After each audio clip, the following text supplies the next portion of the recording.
বেঞ্চে বসতে না বসতেই বাম গালের ওপর ঠাস করে একটা চড় পড়ে আমার। প্রচণ্ড ব্যথায় মাথাটা মুহূর্তের জন্য ঝিমঝিম করে ওঠে। চশমাটা নাক থেকে খসে পড়তে পড়তে কোনো মতে টিকে থাকে। গালে হাত দিয়ে বিস্ময় নিয়ে তাকিয়ে দেখি একটা স্মার্ট দেখতে ছেলে রাগী চোখে আমার দিকে তাকিয়ে আছে। তার চোখের চাহনিতে যেন আগুন ঝরছে। ওই ফকিন্নির বাচ্চা, শাকচুনির মতো দেখতে, তুই কোন সাহসে আমার জায়গায় বসেছিস? আমি পুরোই হতভম্ব হয়ে যাই। ভার্সিটিতে কালকে ভর্তি হয়েছি, আজ প্রথম ক্লাস। সিট যে আগে থেকে বুক করা থাকে তা তো জানতাম না। গালের জ্বলুনিটা সয়ে নিয়ে ধীর কণ্ঠে বলি, এই বেঞ্চের কোথাও তো আপনার নাম লেখা নেই, তাহলে এটা আপনার জায়গা হলো কি করে? একটা মেয়েকে এইভাবে কেউ চড় মারে? আমার উত্তর শুনে ছেলেটার মেজাজ যেন সপ্তম আকাশে চড়ে যায়। সে আরও এক ধাপ এগিয়ে আসে এবং চোখের পলকে আমার অন্য গালে আরও একটা ঠাস করে চড় মারে। এবার ব্যথায় আমার চোখে পানি চলে আসে। তোর তো সাহস কম না, আমার মুখে মুখে কথা বলিস? আমি তো শুধু একটা প্রশ্ন আপনাকে জিজ্ঞাসা করলাম, তার জন্য আমাকে এভাবে মারতে হবে? আমি তো কোনো অন্যায় করিনি। এবার চিৎকার করে ওর আশেপাশে থাকা বন্ধুদের ডাকে। ওর গলার স্বর শুনে ক্লাসের অন্য সবাই চুপ হয়ে যায়। তুই জানিস আমি কে? ওই কে আছিস? এই ফকিন্নি মেয়েটাকে আমার চোখের সামনে থেকে দূরে সরিয়ে নিয়ে যা, না হলে আজ ও আমার হাতে খুন হয়ে যাবে। ওর মুখ আমি আর দেখতে চাই না। আবির, আবির, তুই তোর মাথা একটু ঠান্ডা কর। ও নতুন, হয়তো চেনে না তোকে। আমি ওকে নিয়ে যাচ্ছি। যা করার তাড়াতাড়ি কর রিয়া। আমি ওকে আমার চোখের সামনে আর এক মুহূর্ত সহ্য করতে পারবো না। ওর এই গরিবালি চেহারা দেখলে আমার বমি আসছে। রিয়া নামের মেয়েটা আমার দিকে এগিয়ে আসে। সে বেশ সুন্দরী এবং মার্জিত পোশাক পরা। সে আলতো করে আমার হাত ধরে। আচ্ছা আচ্ছা, শান্ত হ। আপু, তুমি তোমার বইগুলো নিয়ে আমার সাথে একটু আসো। কেন? আমি আপনার সাথে যাব কেন? আর আপনি আমাকে নিয়ে কোথায় বা যাবেন? বেশি দূরে না, একটু ক্লাসরুমের বাইরে চলো। তোমার সাথে কিছু দরকারি কথা আছে। দয়া করে আমার সাথে চলো, নইলে পরিস্থিতি আরও খারাপ হবে। আচ্ছা চলুন। আমার ব্যাগ আর বইগুলো গুছিয়ে নেই। সবার সামনে এইভাবে মার খেয়ে আমার কান্না পাচ্ছে, কিন্তু নিজেকে সামলে নিয়ে মেয়েটার পিছু পিছু ক্লাসের বাইরে চলে আসি। বারান্দার এক কোণে এসে রিয়া দাঁড়ায়। আমাকে এখানে কেন আনলেন? আমি তো কোনো দোষ করিনি। তুমি কি এখানে নতুন এসে ভর্তি হয়েছো? আগে তো তোমাকে দেখিনি। হ্যাঁ, আমি এখানে কালকে এসে ভর্তি হয়েছি। আর আপনি কে? আর আপনি আমাকে আমার জায়গা থেকে উঠিয়ে এখানে নিয়ে আসলেন কেন? আমার তো ক্লাস করা দরকার। একটু হেসে নিজের পরিচয় দেয়। তার ব্যবহারে আবিরের মতো রুক্ষতা নেই। আমার নাম রিয়া, আমি এই শহরে থাকি। আবিরের বন্ধু আমি। কিন্তু আমার মনে হয় না আমি এর আগে তোমাকে এই শহরে কখনো দেখেছি। তুমি কি এই শহরে নতুন? হ্যাঁ, আমার বাড়ি যশোর। আগে একটা অন্য ভার্সিটিতে পড়তাম। কোনো এক কারণে সেখান থেকে এখানে চলে এসেছি। ও আচ্ছা, তুমি কি জানো একটু আগে তুমি যার সাথে তর্ক করলে সে কে? না, কে সে যে এইভাবে গায়ে হাত তোলে? ওর নাম আবির। তো ওর নাম আবির হলে ও কি সবাইকে মারবে? পুরোটা শোনো আগে। ওই এই শহরে প্রভাবশালী নেতার একমাত্র ছেলে। ও যখন যা চায় সেটাই ও করে থাকে। আবির অনেক ডেঞ্জারাস। মেয়েদের সাথে ওর একটা পুরনো ঝামেলা আছে। আর সবচেয়ে বড় কথা, ও খ্যাত আর গরিব মার্কা কাউকে সহ্য করতে পারে না। তুমি যেভাবে সেজে এসেছো ওটা ওর একদম অপছন্দ। ও আচ্ছা আপু, তাহলে এখন আমার কি হবে?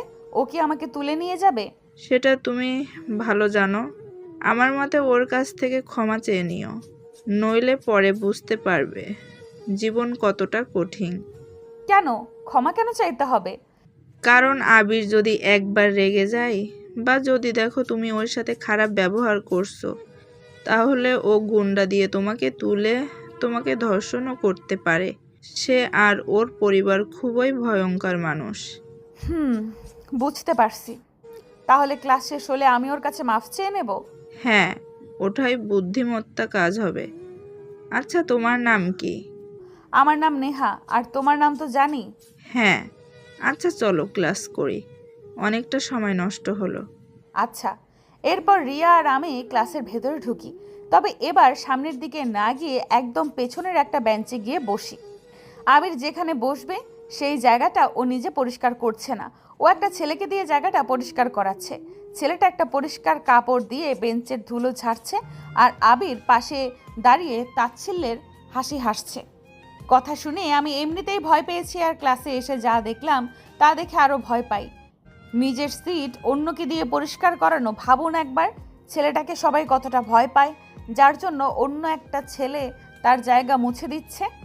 মোছানো শেষ হওয়ার পর আবির সেই জায়গায় গিয়ে বসে। কিছু সময় পর স্যার ক্লাসে আসে, পড়া শুরু হয়। আমি ক্লাসে মন দেওয়ার চেষ্টা করি, কিন্তু আবিরের রাগে মুখটা বারবার চোখের সামনে ভেসে ওঠে। দেখতে দেখতে একটা একটা করে সব ক্লাস শেষ হয়ে যায়, কিন্তু আমার বুকের ভেতর একটা অজানা আতঙ্ক কাজ করতে থাকে। চলুন পরিচয় দেওয়া যাক আমার। আমি ইফরাত হাসান নেহা, এবার অনার্স 3য় বর্ষে পড়ি। গতকালকে এই শহরে আসছি। আসলে আমি খ্যাতের মতো চলাফেরা করি, আর কাপড়ের স্টাইলও পুরনো। এখনকার স্মার্ট মেয়েদের মতো আমি না, আমার আরেকটা পরিচয় আছে, সেটা না হয় পরেই জানবেন। ক্লাস শেষ হওয়ার পর আমি খুব দ্রুত পা চালিয়ে ভার্সিটির গেটের দিকে হাঁটতে থাকি। আমার মনে শুধু একটাই চিন্তা, কত দ্রুত এই ক্যাম্পাস থেকে বের হওয়া যায়। অপমানে আর ভয়ে আমার বুক থরফর করছে। গেটের কাছাকাছি পৌঁছাতেই হঠাৎ পেছন থেকে একটা ডাক কানে আসে। আমি ভাবি আমাকে হয়তো ডাকছে না, এই বিশাল ভার্সিটিতে কত মানুষ আছে, কাকে না কাকে ডাকছে। তাই আমি পেছনে ডাক কানে না নিয়ে নিজের মতো হাঁটতে থাকি, কিন্তু হঠাৎ পিঠে একটা মাঝারি সাইজের ইটের টুকরো এসে লাগে। ব্যথায় আমি কুঁকড়ে যাই এবং থমকে দাঁড়িয়ে পড়ি। ওই ফকিন্নি খ্যাত মেয়ে, তোকে ডাকছি তোর কানে যায় না? কথা কি কানে ঢোকে না? আমি ভয়ে ভয়ে পেছনে ঘুরে তাকাই, দেখি আবির আর তার সাথে একদল ছেলে মেয়ে দাঁড়িয়ে আছে। সবার চোখে মুখে হাসি। আমি আমতা আমতা করে বলি, আপনি কি আমাকে বলছেন? এখানে তোকে ছাড়া কি আর কাউকে খ্যাতের মতো দেখাচ্ছে? আয়নার সামনে কি নিজেকে কোনোদিন দেখেছিস? সাজগোজ পারিস? আবিরের কথা শুনে ওর আশেপাশের বন্ধু বান্ধবীরা হো হো করে হাসতে শুরু করে। আমি মাথা নিচু করে নিশ্চুপ দাঁড়িয়ে থাকি। অপমানে আমার পৃথিবীটা যেন দুলে ওঠে। ওই খ্যাত মেয়ে, ওইখানেই মূর্তি হয়ে দাঁড়িয়ে থাকবি নাকি এখানে আসবি? আমি থরথর করে কাঁপতে কাঁপতে আবিরের কাছে গিয়ে দাঁড়াই। ওর সামনে দাঁড়াতেই ও আমার দিকে তাচ্ছিল্যের নজরে তাকিয়ে বলে, আমাকে কেন ডাকলেন? কী রে ফকিন্নি গরিব মেয়ে, তুই এমনভাবে তোতলাচ্ছিস কেন? ভালো মতো কথা বলতে পারিস না, নাকি আমাদের দেখে ভয়ে ভাষা হারিয়ে ফেলেছিস? না না, আসলে আমি ভাবলাম। থাক, আমার তোর আসলে আর নকলে শোনার কোনো দরকার নেই। তুই যে সকালে আমার মেজাজ খারাপ করেছিস তার হিসাব এখন দিতে হবে। আসলে ভাইয়া, সকালের জন্য সরি, আমি সত্যিই বুঝতে পারিনি। তোর কোনো মাফ নাই, তোকে শাস্তি পেতে হবে। আবিরের সাথে তর্ক করার ফল কি হয় তা আজ হাড়ে মাসে টের পাবি। কি শাস্তি? এবারের মতো মাফ করে দেন প্লিজ, আমি আর কখনো আপনার সামনে আসবো না। গত রাতে প্রচুর বৃষ্টি হয়েছে, ভার্সিটির মাঠটা এখনো ভেজা, কোথাও কোথাও কাদা জমে আছে। আমরা এখন সেই ভেজা মাঠের মাঝখানে দাঁড়িয়ে আছি। তুই আজকে আমার সিটে বসেছিলি, আমি উঠতে বলার পরেও তুই উল্টো আমার সাথে তর্ক করলি। তোর কত বড় সাহস! তোকে তার শাস্তি পেতে হবেই। আমি এই ভার্সিটিতে নতুন এসেছি, তাই জানতাম না যে ওটা আপনার সিট। ক্লাসে এসে দেখলাম ওই জায়গায় কেউ বসে নেই, তাই আমি গিয়ে ওখানে বসে পড়েছি। আমি যদি জানতাম ওটা আপনার সিট, তাহলে কখনো সেখানে বসতাম না। দয়া করে আমাকে ক্ষমা করে দিন। ক্ষমা? সেটা তো আমি তোকে করছি না পেতনি, ক্ষমা শব্দটা আমার অভিধানে নেই। বিশ্বাস করেন, আমি সত্যি বলছি, আমি জানতাম না যে ওইটা আপনার সিট ছিল। বিশ্বাস করুন প্লিজ। তুই সেখানে ইচ্ছে করে না ভুলে বসেছিস, আমি ওসব কিছু জানতে চাই না। আমি শুধু জানি তুই ওখানে বসেছিস, আর তোর এতটাই সাহস যে তুই আমার মুখের উপরে কথা বলেছিস। এর জন্য তোকে কঠিন শাস্তি পেতে হবে। শাস্তির কথা শুনে আমার গলা শুকিয়ে যেতে থাকে। বুক ফেটে কান্না আসছে, কিন্তু ভয়ে তা গলায় আটকে যায়। শাস্তি? হ্যাঁ, শাস্তি। ওই তোরা বলতো ওকে কি শাস্তি দেওয়া যায়? আবির তার বন্ধুদের দিকে তাকিয়ে প্রশ্নটা করে। সাথে সাথে এক একজন এক একটা অদ্ভুত আর কুৎসিত প্রস্তাব দিতে শুরু করে। না না আবির, তুই বরং ওর জামা পায়জামা একটু ছিঁড়ে দে। এই অবস্থাতে ও বাড়ি যাক। এইভাবে এক একজন এক এক কুরুচিপূর্ণ কথা বলতে থাকে। আমি সহ্য করতে না পেরে 2 হাত জোর করে ওদের সামনে কান্নায় ভেঙে পড়ি। দয়া করে আমাকে এইসব শাস্তি দেবেন না। আজ আমার এই ভার্সিটিতে প্রথম দিন। দয়া করে আমার প্রথম দিনটা এভাবে নষ্ট করে দেবেন না। আমি সবার পায়ে ধরছি। আমি অবলা একটা মেয়ে। তুই আমার সামনে হাত জোর করিস বা ন্যাকা কান্না করিস, কোনোটাতেই কাজ হবে না। তুই আমার ইমেজ নষ্ট করেছিস, এখন তোকে শাস্তি পেতেই হবে। এইসব বলতে বলতে আবির হিংস্র পশুর মতো আমার দিকে এগিয়ে আসতে থাকে। আমি প্রাণ ভয়ে এক পা করে পেছনে যেতে থাকি, কিন্তু শেষ রক্ষা আমার হয় না। প্রথমে কাদা আর পানির গর্ত। হঠাৎ করে এমন কিছু হয় যে আবিরের মাথায় এক অদ্ভুত শয়তানি বুদ্ধি চলে আসে। ও তার বন্ধুদের দিকে তাকিয়ে হাসি দেয়। সেই শাস্তিটা যে এতটা লজ্জাজনক হবে আমি কল্পনাতেও ভাবিনি। ওর চোখের চাহনি দেখে আমার শিরদাঁড়া দিয়ে একটা স্রোত বয়ে যায়। আমি বুঝতে পারি এরপর হয়তো আমি আর ভার্সিটির কারোর সামনে মাথা উঁচু করে চলতে পারবো না। ও যখন আমাকে সেই চরম শাস্তিটা দেওয়ার জন্য হাত বাড়ায়, ঠিক তখনই ভার্সিটির মেইন গেট দিয়ে একটা ছেলেকে ঢুকতে দেখি। ছেলে আর মেয়েদের দেখে আমি পুরো অবাক হয়ে যাই এবং আমার চোখের পানি থেমে যায়, কারণ ওই ছেলেগুলো হলো রানা, রাজু, জুই আর সিমি। আমি মনে মনে ভাবি, ওরা এখানে কি করতে এসেছে? ওরা তো আমার পরিচিত মানুষ। ওরা কি আমাকে এই অবস্থায় দেখে ফেলবে? এদিকে আবির আমার দিকে রাগী চোখে তাকিয়ে এগোতে থাকে। আবিরকে আমার দিকে ধেয়ে আসতে দেখে আমি ভয়ে এক পা করে পেছনের দিকে যেতে থাকি। আমার বুক ধরফর করছে, কিন্তু হঠাৎ করে মাঝপথেই আবির থমকে যায়। আবির নিজের নিচের দিকে তাকিয়ে দেখে ও কাদার মধ্যে পা দিয়ে ফেলেছে। মাঠে ওই নিচু জায়গাতে গত রাতের বৃষ্টির পানি জমে কাদা হয়ে আছে। আবিরের দামি জুতো আর পা একদম কাদায় মাখামাখি হয়ে যায়। আগেই বলেছি যে কালকে রাতে বেশ বৃষ্টি হয়েছে, তাই মাঠের কিছু কিছু জায়গায় এখনও বেশ কাদা জমে আছে। আমি পেছনের দিকে যাওয়ার সময় কোনো এক কারণে বেঁচে গিয়েছি, কিন্তু ভুল করে আবির ওর পা ওই কাদার গর্তে দিয়ে ফেলে। এটা আবিরের জন্য ভুল হলেও আমার জন্য একটা বড় অপরাধ হয়ে দাঁড়ায়। ওর মতো বেয়াদব ছেলের পা কাদায় নোংরা হওয়া মানেই আমার বিপদ আরও বেড়ে যাওয়া। আবিরের পায়ে কাদা লেগে গিয়েছে দেখে সেখানে থাকা ওর সব বন্ধু বান্ধবরা হো হো করে হাসতে শুরু করে দেয়। হা হা, ঠিক বলেছিস রিয়াদ। আবিরের এই দশা দেখে আমার একটা প্রবাদ মনে পড়ে গেল। কি প্রবাদ? নিজের পায়ে নিজেই কোড়াল মারা। হৃদয়ের এই কথা শুনে সবাই আবিরের ওপর আবার হাসতে শুরু করে। এদিকে আবির রাগে আর অপমানে মাথা নিচু করে দাঁড়িয়ে থাকে। হৃদয়ের বলা প্রবাদটি শুনে আমার খুব হাসি পায়। আমি নিজেকে নিয়ন্ত্রণ করতে না পেরে হঠাৎ ফিক করে হেসে দেই। আমার মুখে হাসির শব্দ পাওয়া মাত্রই আবির নিচ থেকে মাথা নিচু করে হিংস্র পশুর মতো আমার দিকে তাকিয়ে ঠাস করে একটা চড় মারে। তারপর বলে, খুব হাসি পাচ্ছে না তোর? দাঁড়া, দেখাচ্ছি তোকে মজা। আবির এগিয়ে এসে আমার গালে পরপর দুটো চড় মারে। আমাকে এইভাবে মার খেতে দেখে গেটের কাছে দাঁড়িয়ে থাকা জুই, রাজু, রানা আর সিমি যখন দৌড়ে আমার দিকে আসতে যায়, তখন আমি হাত উঁচিয়ে তাদেরকে ইশারায় থামিয়ে দেই। তারা আমার ইশারা পেয়ে সবাই ওখানে থমকে দাঁড়িয়ে যায়। ওরা বুঝতে পারে আমি এখন ওদের সামনে আসতে মানা করছি। না না, আমি হাসছিলাম না তো। হাসছিল তো ওনারা, আমি শুধু দেখছিলাম। তাহলে কি আমি ভুল শুনেছি? তুই হাসিসনি? হতে পারে আপনি ভুল শুনেছেন, আমি কেন হাসবো? তুই কি বোঝাতে চাস আমি কানে ভুল শুনি? আজকে তোর জন্য আমার পায়ে কাদা লেগেছে। আমি কি করলাম? আপনি তো আমাকে ধরতে আসছিলেন, তাই তো আপনার পায়ে কাদা লাগলো। এখানে আমার দোষ কোথায়? চুপ, একদম চুপ। তোর জন্য যেমন আমার পায়ে কাদা লেগেছে, তাই তুই নিজে আমার পা মুছে দিবি। এটাই তোর আজকের শাস্তি। কিন্তু আমি তো কিছুই করিনি। আপনি তো হাঁটতে গিয়ে। আবার আমার মুখে মুখে তর্ক করিস? বুঝেছি, তোকে এভাবে বললে হবে না। অন্য সবার মতোই তোকেও শক্ত হাতে শিক্ষা দিতে হবে। আবির একবার চিৎকার করে ওঠে। আমি ভয়ে একদম কুঁকড়ে যাই। না না, আপনি আমাকে আর মাইরেন না বা কিছু করেন না। আমি আপনার পা আর জুতো মুছে দিচ্ছি।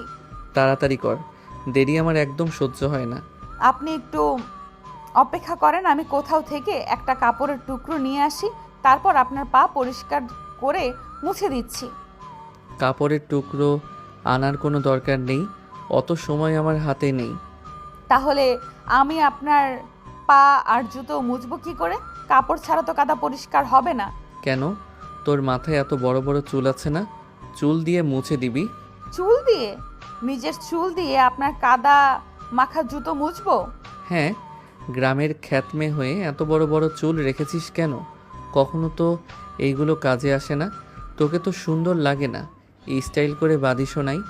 আজকে তোর এই চুল দিয়ে আমার পা আর জুতো মুছে দে। অন্তত তোর চুল আজকে তোর কোনো একটা উপকার করবে। কথাটা বলে আবির হাসতে শুরু করে। ওর বন্ধুরা সবাই আমার চুলের দিকে তাকিয়ে হাসতে থাকে। ও পাশে থাকা আমার সঙ্গীরাও রাগে কাঁপছে। আবিরের কথা শুনে আমি সাথে সাথে বলি, না না, আমি আমার চুল দিয়ে আপনার পা আর জুতো মুছে দিতে পারবো না। কি পারবি না মানে? কত বড় সাহস তোর! দাঁড়া দেখাচ্ছি। ওই তোরা ওকে ধরতো। কেন রে? ওর মতো গ্রাম্য আনস্মার্ট মেয়েকে ধরে কি করব? ওকে ধরলে তো আমাদের হাত নোংরা হয়ে যাবে। রিয়া আর তুই দুইজনে মিলে ওকে নিচু করে জাতা দিয়ে ধরবি, আর একজন ওর চুল দিয়ে আমার পা আর জুতো মুছে দিবি। এটাই ওর আজকের পাওনা। আজকের মতো মাফ করে দিন, দয়া করে আমাকে ছেড়ে দিন। আমি মিনতি করি, কিন্তু আবিরের কানে তা ঢোকে না। ও যেন আজ আমাকে চরমভাবে অপমান করার পণ করে নামছে। এই 2 বছরে কারো কোনোদিন সাহস হয় নাই আমার মুখের উপরে কথা বলার, আর ওর কত বড় সাহস আজকে এসে আমার মুখের উপর কথা বলে। ওকে তো এর শাস্তি পেতেই হবে। ওই তোরা ওকে ধর। আবিরের কথা শুনে আমি সেখান থেকে দৌড়ে পালানোর চেষ্টা করি, কিন্তু শেষ রক্ষা হয় না। আমার মতো সাধারণ মেয়ের পক্ষে 3-4 জন সুঠাম দেহের ছেলের হাত থেকে বাঁচা সম্ভব হয় না। অনেক হৃদয় আর মামুন আমাকে ধরে ফেলে। তারপর যা হওয়ার তাই হয়। আমাকে জোর করে হৃদয় আর মামুন আবিরের পায়ের সামনে মাথা নিচু করে ধরে রাখে। আমি শত চেষ্টা করেও ওদের বাঁধন থেকে নিজেকে মুক্ত করতে পারি না। আর মিম আমার যত্নে বড় করা বড় চুলগুলো মুঠো করে ধরে আবিরের পা আর জুতো পরিষ্কার করে দেয়। এইসব দেখে ওদিকে রাজু, রানা, সিমি আর জুই রাগে চোখ লাল করে ফেলে, কিন্তু আমি হাতের ইশারা দিয়ে কিছু বলতে মানা করে দিয়েছি, তাই ওরা কিছু করে না। ওরা শুধু দাঁড়িয়ে থাকে। এটা দেখে ভার্সিটির সবাই হাসতে শুরু করে। মানুষের এই নিষ্ঠুর হাসি আমার কানে গরম পানির মতো লাগে। আবিরের জুতো পরিষ্কার হয়ে যাওয়ার পর ওরা আমাকে ছেড়ে দেয়, আর আমি মাথা নিচু করে নিজের বইগুলো মাটি থেকে তুলে হাতে নিয়ে সেখান থেকে চলে আসতে থাকি। আসার সময় সবাই আমাকে দেখে দেখে টিটকারি দেয় আর হাসে। আমি চলে আসার সময় আবির পেছন থেকে উচ্চস্বরে আমাকে বলে, আজকের মতো এইটুকু করে ছেড়ে দিলাম খ্যাতমে। এরপর যদি আর কোনোদিন তুই আমার মুখের উপর কথা বলিস, তাহলে তোকে আর এইভাবে অপমান করে ছেড়ে দিব না। তখন আরও কঠিন কিছু হবে, কথাটা মনে রাখিস। আবিরের এইটুকুন কথা শোনার পরে আমি সেখান থেকে চোখের পানি মুছতে মুছতে চলে আসি। অন্যদিকে আমি যাওয়ার পর আবির ওর বন্ধু বান্ধবীদের সাথে গোল করে বসে আড্ডায় মেতে ওঠে। হ্যাঁ আবির, সত্যি দেখ, অনেক ভালোই লাগছে। মেয়েটার দেমাগ একদম মাটিতে মিশে গেছে। ওই ফকিন্নির বাচ্চা ফকিন্নি এখন বুঝবে ও কার সাথে তর্ক করছে। ওর কত বড় সাহস! ও প্রথম দিন ইউনিভার্সিটিতে এসে আমার সাথে তর্ক করে আর আমার জায়গায় বসে। এইবার বুঝবে কত ধানে কত চাল। হ্যাঁ চল। সবাই যার যার মতো বাড়িতে চলে যায়, আর আমি মাথা নিচু করে বের হয়ে মেসে চলে আসি। আমার পেছন পেছন রাজু, রানা, জুই আর সিমিও আসে। আমি কোনো মতে বইগুলো নিজের পড়ার টেবিলে রেখে দিয়ে আয়নার সামনে গিয়ে দাঁড়াই আর নিজের চুল দেখতে থাকি। আমার লম্বা চুলের গোছা জুড়ে শুধু আবিরের পা আর জুতোর কাদা লেগে আছে। কাদার গন্ধে আমার বমি আসে। আমি কতটা কষ্ট করে আর ভালোবাসা দিয়ে আমার চুলগুলো বড় করেছি, আর ওই আবির কিনা আমার চুলগুলোর সাথে এমনটা করলো। আমার খুব রাগ হয়, কিন্তু আমি নিজেকে সামলে রাখি। লিডার, আপনি আমাদের আটকালেন কেন? আমরা আজ ওদের হাড় ভেঙে দিতাম। দেখ, তোরা তো জানিস আমার অতীত সম্পর্কে। আমি এখন এইসব ঝামেলায় জড়াতে চাই না। কিন্তু লিডার, ওরা যা করলো তা তো মেনে নেওয়ার মতো না। আপনার মতো মানুষের সাথে এই ব্যবহার। ওসব বাদ দে, ওসব নিয়ে কথা বলে এখন সময় নষ্ট করার কোনো মানেই হয় না। আচ্ছা, তোরা এখানে কি করতে আসছিলি? তোদের এই শহরে আসার কথা না। আমরা এখনকার স্থানীয় নেতার সাথে দেখা করতে আসছি, বিশেষ একটা কাজ আছে। ও, কিন্তু লিডার, আপনি আমাদের আজকে না আটকালে ওদের বুঝিয়ে দিতাম আপনি কে আর আপনার ক্ষমতা কতটুকু। আমাদের চোখের সামনে আপনাকে ওভাবে অপমান করলো। ওসব বাদ দে এখন, তোরা এখান থেকে যা। আমি আপাতত নিজের পরিচয় গোপন রাখতে চাই। না, আমরা যাব না। আজকে থেকে আমরা আপনার সাথে থাকব। আপনার নিরাপত্তার দেখভালের দায়িত্ব আমাদের। কিন্তু আমি এখন যেইভাবে আছি সেইভাবে তোরা থাকতে পারবি? আমি এখানে একটা সাধারণ মেয়ের বেশে আছি। কিন্তু লিডার, আপনার জন্য আমরা সব পারবো। আপনি যেভাবে বলবেন সেভাবেই থাকবো। আচ্ছা, তাহলে কথা দে, আজকে থেকে তোরাও আমার মতো খ্যাত সেজে থাকবি। কেউ যদি আমাকে অপমান করে বা গালি দেয়, আমি যতক্ষণ তোদের কিছু করতে মানা করব ততক্ষণ তোরা কিচ্ছু করবি না। তোরা কি পারবি এই ধৈর্য ধরতে? আচ্ছা ঠিক আছে আপু, আপনি যখন বলছেন তখন তাই হবে। পরের দিন সকালে ঘুম থেকে উঠে তৈরি হয়ে ভার্সিটিতে যাই। আমি আগে আগে হাঁটছি আর রাজু, জুই, রানা আর সিমিকে পেছনে পেছনে আসতে বলি। ওরা সবাই এখন একদম সাধারণ পোশাক পরে আমার পিছু পিছু আসছে। ভার্সিটির গেটে ঢুকতেই আবিরকে ওর বন্ধুদের সাথে দাঁড়িয়ে থাকতে দেখি। আমাকে আসতে দেখে আবির বলে, জানিস রিয়া, আমি নির্লজ্জ মানুষ অনেক দেখছি, কিন্তু ওর মতো নির্লজ্জ মানুষ আর দেখি নাই। কালকের অপমানের পর কোনো মানুষের এখানে মুখ দেখানোর কথা না। তুই কার কথা বলতেছিস? ওই খ্যাত মেয়েটার কথা? আরে দেখছিস না কালকে এই খ্যাতকে কত অপমান করছি, তাও আবার নির্লজ্জের মতো ভার্সিটিতে আসছে। মনে হয় অপমান ওর গায়ে লাগে না।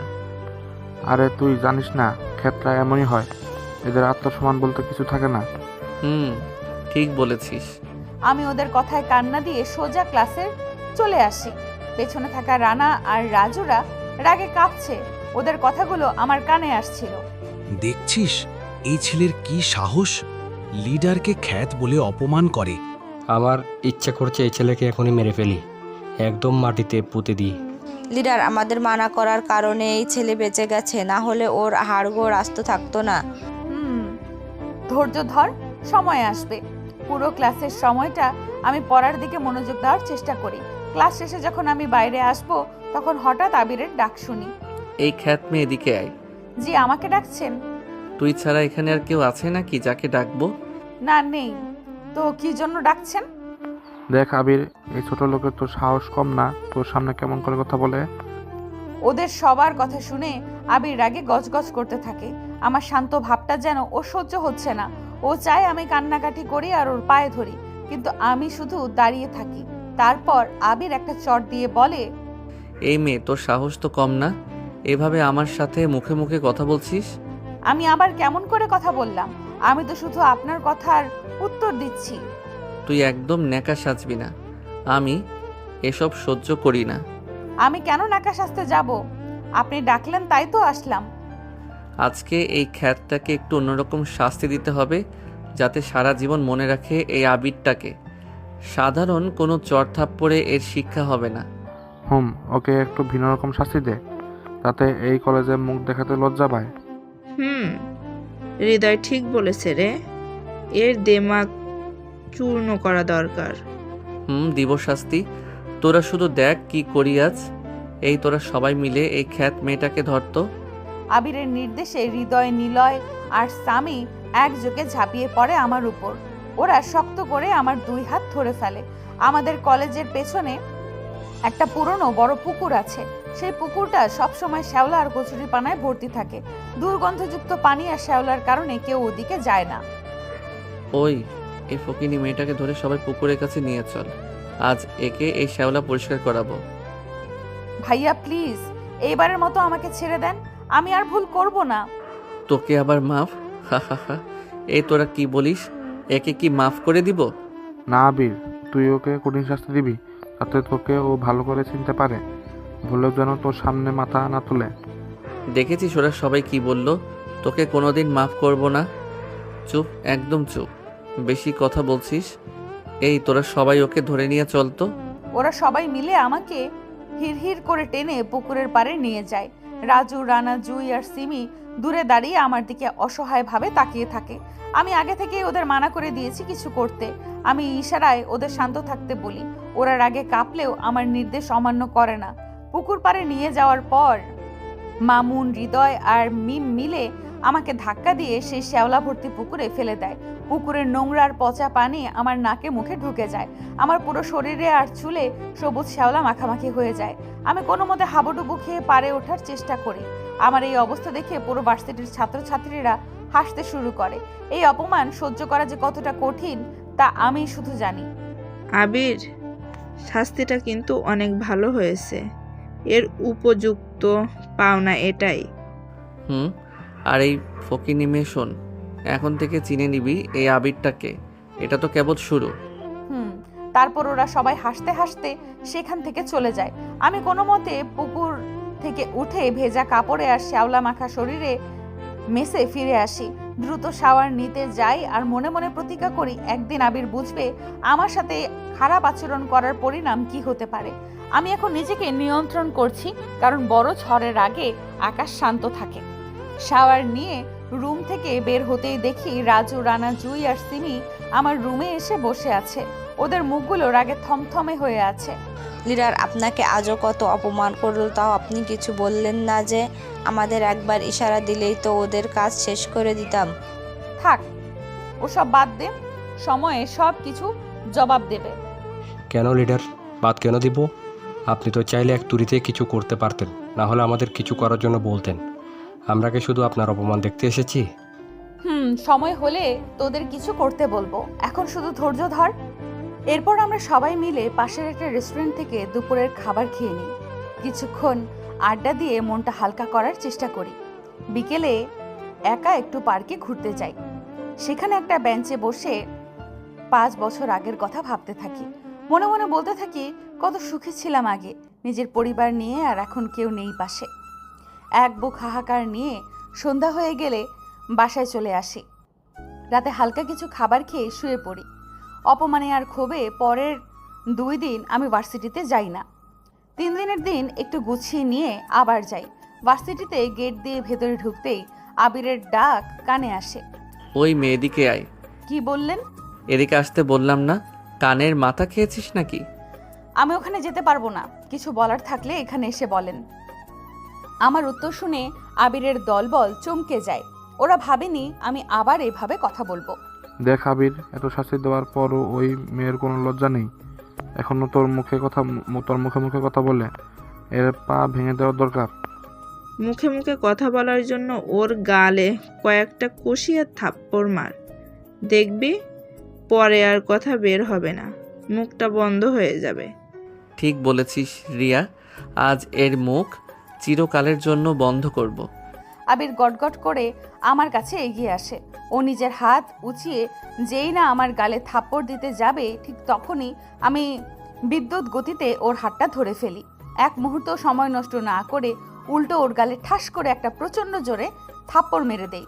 পুরো ক্যাম্পাস যেন নিস্তব্ধ হয়ে যায়।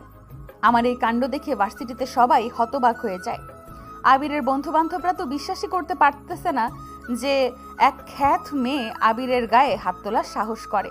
আবির নিজের গালে হাত দিয়ে বিস্ময় আর প্রচণ্ড রাগে আমার দিকে তাকায়। তুই আবিরের গায়ে হাত তুলেছিস? আবিরের গায়ে? এর পরিণাম হবে ভয়াবহ। তুই জানিস না তুই কার উপর হাত তুলেছিস? দেখা যাবে স্যার, ভয় দেখিয়ে লাভ নেই। দেখে নেব তোকে। মাইন্ড ইট, তোকে এই শহরে আমি টিকতে দেব না। তোকে বাসা থেকে তুলে এনে আমি প্রেগনেন্ট করব। এই বলে আবির রাগে ফুঁসতে ফুঁসতে নিজের দলবল নিয়ে চলে যায়। আমি জানি এখন থেকে আসল খেলা শুরু হবে। পরের দিন সকালে আবারও ভার্সিটিতে মেন গেট পার হতেই 10-12 জন ছেলে আমার পথ আগলে দাঁড়ায়। মাঝখান থেকে একজন লোক এগিয়ে এসে প্রশ্ন করে, ওই তোর নাম কি নেহা? হ্যাঁ, আমার নাম নেহা। কেন? এটা বলা মাত্রই লোকটা তার সাথীদের দিকে ইশারা করে চিৎকার দিয়ে ওঠে, ওই একে ধর, জলদি ধর একে। কিন্তু কেন? আমি কি করছি? আমাকে এভাবে ধরছেন কেন আপনারা? চুপ, একদম চুপ, বেশি কথা বলবি না, চল আমাদের সাথে। তারপর সবাই মিলে আমাকে এক প্রকার ধরে ভার্সিটির মাঠের মাঝখানে নিয়ে যায়। আমার পিছু পিছু রানা, জুই, রাজু, সিমি আর রিয়া সবাই আসে। কলেজের সাধারণ ছাত্রছাত্রীরা ভয়ে যে যেখানে পারে সরে যায়। সবাই উৎসুক চোখে আমাদের দিকে তাকিয়ে থাকে। কিছুক্ষণ পরেই দেখলাম আবির তার চেলা চামুন্ডাদের সাথে নিয়ে এদিকে আসছে। আমার কাছে আসতেই আবির তাচ্ছিল্যের হাসি দেয়। বলেছিলাম না তোকে দেখে নিব। এই আবিরের গায়ে হাত তোলার সাহস কিভাবে পেলি তুই? তুই শুধু একটা ছেলে হয়ে এতগুলো লোক দিয়ে আমাকে মারবি? তোর হাসি এখন খুঁজেও পাওয়া যাবে না। আজ দেখবি এই আবিরের গায়ে হাত তোলার পরিণাম, আর বুঝতে পারবি এই আবির কত ভয়ঙ্কর হতে পারে। দেখবো। আজ তুইও দেখবি আমি কত ভয়ঙ্কর হতে পারি। দেখা যাবে। আরে তোরা দাঁড়িয়ে আছিস কেন? ওর গা থেকে জামা খোল। জি স্যার। বলা মাত্রই লোকগুলো আমাকে ঘিরে ধরে, জামা খোলার চেষ্টা করে। বাধা দেওয়ার কারণে মারতে থাকে। কিল, চড়, লাথি অনবরত আমার গায়ে পড়ছে। ওরা সবাই মারছে আর এদিকে আমি হাসছি। আমার হাসি দেখে লোকগুলো আরো ক্ষেপে যায়। শুয়ারের বাচ্চার মেয়ে, তোকে এত মারি তাও হাসছিস, তোর কি ব্যথাবোধ নেই? কথাটা বলেই একটা লোক সজোরে আমার পিঠে এক লাথি মারে। আমি কিছুটা দূরে গিয়ে ছিটকে পড়ে যাই। তৎক্ষণাৎ উঠে দাঁড়িয়ে গায়ের ধুলো ছেড়ে বলি, আমি তো এখনো অ্যাকশন শুরুই করিনি। তুই আবার কি অ্যাকশন শুরু করবি? হা হা হা। তা তো তোরা এখনই দেখতে পাবি। দেখবো। এই যা তো, এর অ্যাকশনটা দেখে আয় তো। ছেলেটা যেই না আমার কাছে আসে অমনি আমি জোরে একটা লাথি দেই। ছেলেটা সোজা উড়ে গিয়ে ওই লোকগুলোর গায়ের উপর পড়ে। আমার এমন মার দেখে পুরো ভার্সিটির সবাই আমার দিকে স্তব্ধ হয়ে তাকিয়ে থাকে। আবির তো পুরো অবাক হয়ে থমকে যায়। ওর চোখ কপালে ওঠে। লোকগুলো ধস্তাধস্তি করে উঠে দাঁড়িয়ে পড়ে বলে লোকগুলো আমার দিকে আসতে থাকে। ঠিক তখনই আমি, জুই, রানা, রাজু আর সিমিকে রেডি থাকতে বলি। ওরা আমার কাছে আসতে যাওয়ার আগেই রাজু, রানা, জুই আর সিমি ওদের সামনে চলে আসে। এই তোরা আবার কারা? সামনে থেকে সর, আমাদের কাজ করতে দে। না, সরব না। তুই কি করবি? তবে রে বা দেখ তাহলে মজা। বলে লোকগুলো আমাদের উপর ঝাঁপিয়ে পড়ে। তারপর শুরু হয় আসল মারপিট। আমি, রাজু, রানা, সিমি আর জুই মিলে সবাইকে ধোলাই দেই। আমাদের এক একটা ঘুষি আর লাথিতে লোকগুলো উঠতে থাকে। আমরা 5 জন মিলে সবাইকে মারতে মারতে প্রায় আধমরা করে ফেলি। আমাদের লড়াই দেখে পুরো ভার্সিটির সবাই ভয়ে আর বিস্ময়ে বলতে শুরু করে, 5টা রয়্যাল বেঙ্গল টাইগারও বাঘিনী আসছে। কেউ কাছে আসার সাহস পায়নি। মারা শেষ হলে আমি আবিরের কাছে গিয়ে দাঁড়াই। ওর মুখ এখন ফ্যাকাশে হয়ে গেছে। আমি চাইলে তোকেও মারতে পারতাম, কিন্তু তোকে মারিনি, কারণ তুই একটা লুজার বলে। আর আমি লুজারদের গায়ে হাত তুলি না। আবির কাঠ হয়ে দাঁড়িয়ে থাকে। ওর মুখ দিয়ে কোনো কথা বের হয় না। তারপর আমরা সবাই ওখান থেকে লোকগুলোকে টেনে নিয়ে হাসপাতালে দিয়ে আসি এবং সরাসরি মেসে চলে আসি। এইদিকে রিয়া বারান্দায় দাঁড়িয়ে ভাবতে থাকে, কে এই নেহা, যার গায়ে কিনা এত শক্তি, আর এই ছেলেগুলোই বা কারা? ওরা কেন নেহাকে লিডার বলছে? এইদিকে আবিরও ঘরে বসে ভাবছে, ওই খ্যাত মেয়েটার কাছে এত শক্তি আসলো কিভাবে? আর এই লোকগুলোই বা আমার লোকদের কেন মারলো? আমাকে অপমান করলো সবার সামনে। আমি এর প্রতিশোধ নেবই নেব। অন্যদিকে আমরা সবাই দুপুরের খাবার খেয়ে আড্ডা দিচ্ছি। তখন রানা গম্ভীর গলায় প্রশ্ন করে, লিডার, আপনি তো এই ছেলেকে আরও আগে উচিত শিক্ষা দিতে পারতেন, কিন্তু কিছু বলেননি কেন এতদিন? ও আমার মরা মা বাবাকে গালি দিছে, তাই আজ আর নিজেকে আটকে রাখতে পারিনি। ও আচ্ছা লিডার, একটা কথা বলি। বল। লিডার, আপনি তো আগে কোনো লোক আপনাকে খারাপ কিছু বললে আপনি কাউকে ছাড় দিতেন না, কিন্তু এই ছেলেকে কেন এত ছাড় দিলেন? তোরা তো জানিস রাজ আমাকে কি বলেছে। রাজের দেওয়া ওই কথাটার জন্যই আমি নিজেকে শান্ত রাখি। কেউ যদি কিছু বলে তা সহ্য করে নেই শুধু রাজের কারণে, কিন্তু এই ছেলে আমাকে বাধ্য করছে মারামারি করতে। আমি রাজের কথা রাখতে পারলাম না। জানি না রাজ আমাকে মাফ করে কিনা। ঠিক আছে, আমি শুধু এইটুকু চাই রাজ যেন আমায় মাফ করে দেয়। আর এইদিকে রাতে আবিরের বাবা যখন বাসায় ফেরে তখন আবিরকে সোফাতে বসে থাকতে দেখে। সে ড্রিঙ্কস করছে। আবিরের বাবা ঘরে ঢুকে আদুরে গলায় ডাক দেন, আমার ছেলেটা কি করে? কিছু না। কি হয়েছে? মন খারাপ নাকি? বাবা, ওই মেয়েটার জন্য আমার সব শান্তি চলে গেছে। ওই নেহা আমাকে কত অপমান করছে, আজ সবার সামনে আমার গায়ে হাত তুলেছে। তো ওর জন্য তো লোক পাঠালাম, ওরা কি ওকে শিক্ষা দেয়নি? তোমার লোক কিছুই করতে পারিনি বাবা, উল্টো মার খেয়ে ফিরে এসেছে। মানে কি বলছিস সব? আমার বাছাই করা লোকগুলোকে একটা সাধারণ মেয়ে মেরে তাড়িয়ে দিল? বাবা, ও একা না, ওর সাথে আরো কয়েকজন ছিল। তারপর আবির তার বাবাকে মাঠের সব ঘটনা খুলে বলে। কিভাবে লোকগুলোকে আমরা মেরে হাসপাতালে পাঠিয়েছি সব শুনে আবিরের বাবা রাগে ফেটে পড়েন। কি, এই মেয়েগুলোর এত বড় সাহস আমার এলাকায় থেকে আমার লোকের গায়ে হাত দেয়? বাবা, আমি ওরে ছাড়বো না। ঠিক আছে, তুই চিন্তা করিস না, কালকে আমি নিজেই ভার্সিটিতে যাব আর দেখব কোন মেয়ের এত বড় সাহস যে আমার ছেলের গায়ে হাত তোলে। ওকে বাবা। পরের দিন সকালে ঘুম থেকে উঠে আমি ঠিক করি আজ আর আগের মতো থাকবো না। অনেকদিন নিজেকে লুকিয়ে রেখেছি, আজ একটু স্টাইলিশ হয়ে ভার্সিটিতে যাব বলে রেডি হচ্ছি। আলমারি থেকে আমার সবচেয়ে প্রিয় পোশাকগুলো বের করি, আয়নার সামনে দাঁড়িয়ে নিজেকে দেখি। আগের মতো সেই ঢিলে ঢালা খ্যাত 3 পিস না, আগে সাদা শার্ট আর কালো প্যান্টের মেয়েদের প্যান্ট পরি, সাথে পায়ে দেই দামি সাদা লেডিস ক্যাটস। চুলগুলো স্টাইল করে বেঁধে নিলাম, সাজলাম বেশ কিছু সময়। নিজের চেহারার আসল সৌন্দর্য আজ ফুটে ওঠে। ঘর থেকে বের হতেই জুই, রানা, রাজু আর সিমি হা করে আমার দিকে তাকিয়ে থাকে। তাই নাকি? হোম লিডার, আপনাকে দেখলে যে কোনো ছেলে প্রেমে পড়ে যাবে। একদম ক্রাশ ম্যাটেরিয়াল লাগছে আজ আপনাকে। মুহূর্তেই আমার মনটা খারাপ হয়ে যায়, কারণ রাজের কথা মনে পড়ে যায়। রাজের স্মৃতিগুলো বড় কষ্টের। রাজু আর রানারা হয়তো আমার মনের অবস্থা বুঝতে পারে। রানার সাথে সাথে মাথা নিচু করে। সরি লিডার, আমি ইচ্ছা করে বলিনি। আচ্ছা ঠিক আছে, শোন, এখন কাজের কথা শোন। একটা খুব জরুরি কাজ করতে হবে। বলেন লিডার, কি কাজ করতে হবে? আমরা তৈরি আছি।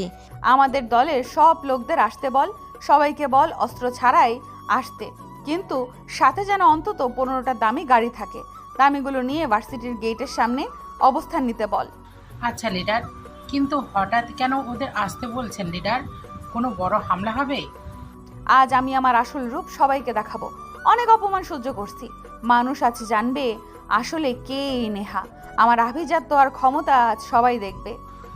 আচ্ছা ঠিক আছে লিডার, আমি এখনই সবাইকে খবর দিচ্ছি। তারপর আমি ভার্সিটিতে চলে আসি। ভার্সিটির গেট দিয়ে ঢোকার সময় দেখি সব ছেলেমেয়ে আমার দিকে অবাক হয়ে তাকিয়ে আছে। গতকাল তারা আমার ভয়ঙ্কর মারপিটের রূপ দেখেছে, আর আজ দেখছে আমার স্টাইলিশ আর দামি লুক। কেউ বিশ্বাসই করতে পারছে না এটা সেই গরিব খ্যাত মেয়েটা এইভাবে এসেছে। আমি যখন ক্লাসে ঢুকতে যাব তখনই দেখি আবিরের বন্ধুরা দল বেঁধে এদিকে আসছে, তাদের সাথে রিয়াও আছে। আমি ভাবলাম আজ হয়তো আবার কোনো ঝামেলা হবে, কিন্তু রিয়া আমার কাছে এসে ধীর গলায় ডাক দেয়, নেহা। আমি মনে মনে ভাবি কি ব্যাপার, আজকে এই ছোট লোকটাকে এইভাবে ডাকছে কেন, যাকে কিনা প্রতিদিন অপমান করা হয়। রিয়া আজ অনেক শান্ত, তো কি জন্য ডাকছেন? সরি নেহা, আসলে আমার তোমার কাছে মাপ চাইতে আসছি। আমরা এতদিন তোমার সাথে অনেক খারাপ ব্যবহার করছি, আমাদের মূর্খতা আমাদের অন্ধ করে রাখছিল। প্লিজ আমাদের মাফ করে দাও। আরে ছোট লোকদের কাছে মাফ চাইলে তো আপনাদের প্রেস্টিজ পাংচার হয়ে যাবে। নেহা, ওরা ঠিক বলেছে, ওরা অনুতপ্ত, ওদের মাফ করে দাও। আমি একটু সময় নিয়ে আমার দলের দিকে তাকাই। তোরা কি বলিস? আচ্ছা ঠিক আছে, মন থেকে তোদের মাফ করে দিলাম। ঠিক আছে, অনেক হয়েছে, আজকে থেকে আমরা সবাই ফ্রেন্ড। আচ্ছা ঠিক আছে, অতীত ভুলে যাই ভালো। আচ্ছা নেহা, একটা কথা বলি, মনে কিছু নিবি না তো? বল, কি বলতে চাস? তুই আসলেই কে? মানে এই যে তুই এত স্টাইলিস্ট হয়েও কেন এতদিন খ্যাতের মতো চলাফেরা করতি? আর তুই মেয়ে হয়ে এমন ছেলেদের মতো চলছিস কেন? তোর গায়ে এত শক্তি আসলো কিভাবে? এই এরাই বা কেন তোকে লিডার লিডার বলে ডাকছে? সব জানতে পারবি, রহস্য বেশি দিন থাকবে না, শুধু কিছুক্ষণ অপেক্ষা কর, সব উত্তর সামনে আসবে। আচ্ছা ঠিক আছে, তোর উপর ভরসা রাখছি। তারপর আমরা সবাই মিলে একসাথেই ক্লাসে যাই। তবে ক্লাসে ঢুকে দেখি আজকে আবির ক্লাসে আসেনি। হয়তো কালকের অপমানের পর মুখ দেখানোর সাহস পাচ্ছে না। একে একে সব ক্লাস শেষ করি। ক্লাস থেকে বের হওয়ার সময় রিয়া আমার থেকে একটু আগেই বের হয়, কিন্তু কয়েক মিনিট পরেই হঠাৎ রিয়া কোত্থেকে যেন দৌড়ে হাঁপাতে হাঁপাতে আমার কাছে ফিরে আসে। নেহা, তুই এখনই পালিয়ে যা। আবিরের বাবা আর আবির এখানে থানায় ওসি নিয়ে আসছে, সাথে অনেক পুলিশ আর গাড়িও আছে। ওরা খুব ভয়ঙ্কর মুডে আছে। কিন্তু পুরোটা বলতে না দিয়ে মিম আতঙ্কিত কণ্ঠে বলে ওঠে, না নেহা, ও ঠিক বলেছে। আবিরের বাবা খুবই ভয়ানক লোক, আবিরও খারাপ। তুই ভার্সিটির পেছনের দিক দিয়ে এখনই পালিয়ে যা, পুলিশ ধরলে আর রক্ষা পাবি না। কাউকে পালাতে হবে না, তোরা শুধু শান্ত হয়ে দেখ আমি কি করি। তুই আবার কি করবি? ওনারা বন্দুক নিয়ে আসছে। তুই আবিরের বাবার সাথে পারবি না। ওরা অনেক ভয়ঙ্কর আর প্রভাবশালী। তোরা এত ভয় পাস না, তোরা শুধু আমার পেছনে দাঁড়িয়ে দেখ আজ কি হয়। ততক্ষণে ভার্সিটির বারান্দায় আবির আর তার বাবা তার বিশাল দলবল আর পুলিশের বহর নিয়ে হাজির হন। আবিরের বাবা এসেই চিৎকার করে ওঠে, এখানে কার এত বড় সাহস যে আমার ছেলের গায়ে হাত দেয়? কার এত বড় স্পর্ধা যে আমার লোকগুলোকে মেরে হাসপাতালে পাঠায়? আজ তাকে আমি দুনিয়া থেকে সরিয়ে দেব। দেখি কার কত বড় স্পর্ধা যে নেতার ছেলের গায়ে হাত দেওয়ার দুঃসাহস দেখায়। আজ তোকে জেলের ভাত খাওয়াবো। আমি তখন একদম শান্তভাবে নিজের হাত তুলি এবং ধীর পায়ে সামনে গিয়ে দাঁড়াই। আমার পাশে রাজু, জুই, রানা আর সিমি শক্ত হয়ে দাঁড়িয়ে থাকে। তখন আমি ওদের দিকে পেছন ফিরেছিলাম। ওসি সাহেব তখন মেজাজ দেখিয়ে আমাকে বলে, ওইদিকে তাকে কি দেখছিস? এদিকে দেখ, এদিকে তাকা। আর তোরা তাকা। তোদের কত বড় সাহস পুলিশের সামনে ভাব দেখাচ্ছিস? আবির পাশে দাঁড়িয়ে হাসতে থাকে। ও মনে মনে অনেক খুশি হচ্ছে। ও ভাবছে আজ এই নেহাকে বোঝাবে সে কি করতে পারে। আবিরের এই আনন্দ ক্ষণস্থায়ী তাও নিজেও জানে না। ওদিকে জুই, রাজু, রানা আর সিমি ওসির দিকে ফেরে। ওদের মুখ দেখেই ওসির চেহারা মুহূর্তেই ফ্যাকাশে হয়ে যায়। আরে রাজু ভাই, রানা ভাই, জুই আর সিমি আপু, আপনারা এখানে? আমরা এখানে। তো আপনি এখানে কি করছেন ওসি সাহেব? আসলে ভাই, নেতার ছেলের গায়ে নাকি ওই মেয়েটা হাত তুলেছে, তাই ওকে একটু সাহায্য করতে আসছি। এটা শোনার পর আমি যখন শান্তভাবে পেছনে ফিরি এবং ওসির চোখের দিকে তাকাই, আমাকে দেখা মাত্রই ওসির চোখ কপালে ওঠে। আর এদিকে আবির আমাকে আজকের এই স্টাইলিশ লুকে দেখে পুরো ক্রাশ খেয়ে যায়। ও যেন চোখের পলক ফেলতে ভুলে গেছে। ওসি সাহেব আমতা আমতা করে তোতলাতে শুরু করে, ম্যাম আপনি এখানে? ওসি সাহেব আমাকে ম্যাম বলে ডাকছে দেখে আবির আর তার বাবা পুরো অবাক হয়ে যায়। তাদের মুখ হা হয়ে যায়।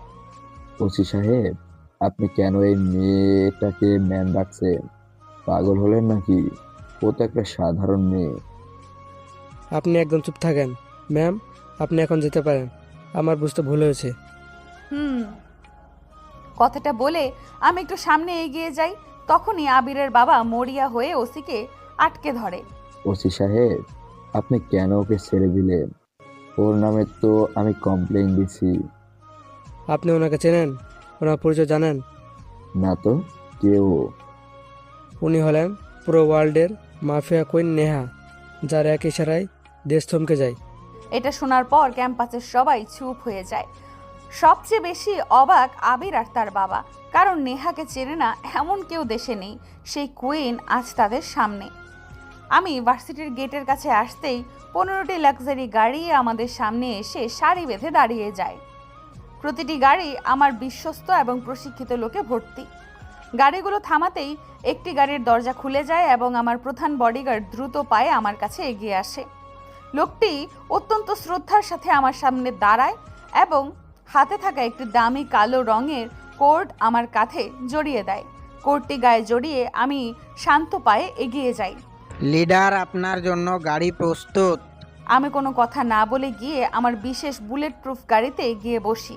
তা দেখে ভার্সিটির ছাত্রছাত্রী থেকে শুরু করে শিক্ষক সবাই হা করে দাঁড়িয়ে আছে। তারা যেন নিজের চোখকে বিশ্বাস করতে পারছে না। গতকাল যাকে খ্যাত বলে জানতো, আজ কোনো প্রিন্সেসের মতো বিদায় নিচ্ছে। এরপর আমার গাড়ির আগে 60টি এবং পেছনের 60টি চলতে শুরু করে। আমার গাড়িটি থাকে ঠিক মাঝখানে। ভার্সিটির চত্বর কাঁপিয়ে আমি আমার বাসার দিকে চলে যাই। আমি চলে যাওয়ার পর ওসি সাহেব কিছুক্ষণ চুপ করে থেকে আবিরের বাবার দিকে তাকিয়ে দীর্ঘশ্বাস ফেলে বলে, আপনার ভাগ্য ভালো যে উনি আপনাকে আর আপনার ছেলেকে আজ কিছু বলেনি। না হলে নেহার সাথে কেউ খারাপ কথা বললে বা বেয়াদবি করলে সাধারণত সে আর বেঁচে থাকে না। আপনারা আজ জমের দুয়ার থেকে ফিরে আসছেন। আবির ও তার বাবা একদম চুপ হয়ে যায়। বলতে গেলে পুরো ভার্সিটি এখন নিস্তব্ধ, কারণ নেহার মতো আন্ডারওয়ার্ল্ড কুইনকে তারা স্বচক্ষে দেখতে পাবে তা কেউ কল্পনাতেও ভাবেনি। যারা এতদিন আমাকে তুচ্ছ তাচ্ছিল্য করেছে তাদের সবার বুক এখন ভয়ে দুরু দুরু করছে। ওসি আবার গম্ভীর গলায় বলে, আপনার আর আপনার ছেলের কপাল ভালো যে আজ রক্তের বন্যা বয়ে যায়নি। ওনার ক্ষমতা সম্পর্কে আপনার কোনো ধারণা নেই। আবির আর তার বাবা তখনও স্তব্ধ হয়ে দাঁড়িয়ে থাকে, তাদের মুখে কোনো কথা নেই। আর শোনেন, আমাকে এরপর থেকে এমন উল্টাপাল্টা ঝামেলা ডাকবেন না। এখন আমি যাই। তারপর ওসি তার পুলিশ বাহিনী নিয়ে ওখান থেকে চলে যায়। এদিকে আবির আর তার বাবার মুখ থেকে কোনো কথা বের হয় না। অপমানে আর ভয়ে তারা কোনো মতে ওখান থেকে বাড়ির দিকে রওনা দেয়। এদিকে আমি আমার বিশাল বাড়িতে ফিরে আসি। বাসার গেটে পৌঁছাতেই গাড়ি থামে। সিমি দ্রুত এগিয়ে এসে আমার গাড়ির দরজা খুলে দেয়। আমি গাড়ি থেকে বের হয়ে গটগট করে বাসার ভেতরে চলে যাই। আমার শত শত লোক পুরো বাড়ি ঘিরে কড়া পাহারায় দাঁড়িয়ে যায়।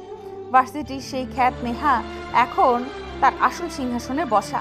অন্যদিকে আবির বাসায় গিয়ে নিজের ঘরে একা বসে পাগলের মতো ভাবতে থাকে। তার মনে শুধু আমার সেই চাহনি ভাসে। নেহার সাথে আমি কত খারাপ কথা বললাম, কতভাবে ওকে অপমান করলাম, পুকুরে ফেললাম, চর মারলাম, অথচ ও আমাকে কিছুই বলল না। কিন্তু নেহা এখানে এমন খ্যাত আর সাধারণ মানুষের বেশে কেন চলাফেরা করত? মেয়েটা কত কিউট আর কত স্টাইলিশ, আমি কিনা তার সাথে এত জঘন্য ব্যবহার করছি। আবিরের মনে এখন অপমানের চেয়ে বেশি অনুশোচনা কাজ করতে শুরু করে। এদিকে আমি দুপুরের খাবার খেয়ে কিছুক্ষণ শুয়ে থাকি।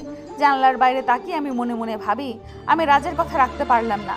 ও আমাকে কথা দিয়েছিল যে আমি আর কখনো এই অন্ধকার জগতে ফিরবো না। রাজ কি আমাকে ক্ষমা করবে? না। আমি যখন আমার পুরনো রূপে ফিরে এসেছি তখন আমি রাজের খুনিকে খুঁজে বের করবই। তার খুনের প্রতিশোধ না নেওয়া পর্যন্ত আমার শান্তি নেই। পরের দিন সকালে আবির অনেক সাহস নিয়ে ভার্সিটিতে যায়। তার চোখে এখন আর বেয়াদবি নেই। ও ভার্সিটিতে গিয়ে পাগলের মতো আমাকে খুঁজতে থাকে। তারপর রিয়া, হৃদয় আর মিমকে দেখতে পেয়ে আবির দ্রুত তাদের কাছে যায়। নেহা কই? ওকে কি কেউ দেখেছিস? বাহ বাহ আবির, যাকে তুই প্রতিদিন জঘন্যভাবে অপমান করতি, আজ তাকেই তুই পাগলের মতো খুঁজতেছিস। ঘটনা কি? আর কত অপমান করবি ওকে? ও কি মানুষ না? মানে তোরা এসব কি বলছিস? আমি কি ওকে অপমান করার জন্য খুঁজছি? ও আমাদের মাফ করে দিয়েছে, আর কালকে থেকে আমরা ওকে খুব ভালো ফ্রেন্ড হয়ে গেছি। আমি নেহার কাছ থেকে মাপ চাইতে আসছি। আমি যা করেছি তার জন্য আমি লজ্জিত। আবির, তুমি আমাদের হাসাচ্ছ। তুমি কি ভাবলা নেহা তোমাকে এত সহজে মাফ করে দেবে? কখনো করবে না। কারণ তোমার মনে নাই তুমি নেহার সাথে কি করছো?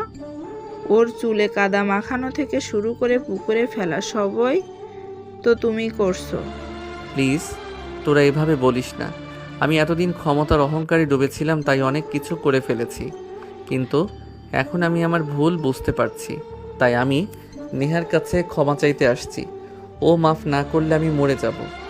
আচ্ছা, আমরা তোমাকে মাফ করে দিলাম, কিন্তু নেহা মাফ করবে কিনা দেখ। ও এখন অন্য উচ্চতার মানুষ। কিন্তু নেহা কই? ও কি আজ আসবে না? একটু পরে আসবে। ও এখন নিজের ইচ্ছা মতো চলে।